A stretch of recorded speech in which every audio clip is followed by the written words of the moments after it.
बिस्मिल्लाहिर्रहमानिर्रहीम। अस्सलामुअलैकुम। जाना न्यूज़ HD में खुशामदीद। मैं हूं आपके साथ आयशा अहमद। नजर डालते हैं आज के बुलेटिन पर।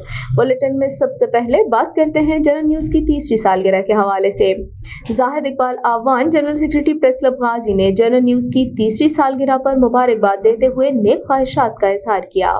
बिस्मिल्लाहिर्रहमानिर्रहीम। मैं जनरल न्यूज़ चैनल की सालगिरह के मौके पर मैं जनरल न्यूज़ पूरी टीम को मुबारकबाद पेश करता हूँ और ख़ासकर उनकी जो इलाकाई मसाइल उजागर करने में जो उनकी टीम वर्क है मैं उसको अप्रिशिएट करता हूँ और दुआ गो कि अल्लाह रब्बुल इज़्ज़त जनरल न्यूज़ को हमेशा इसी तरह आवाम के मसाइल उजागर करने में हिम्मत तौफीक दे।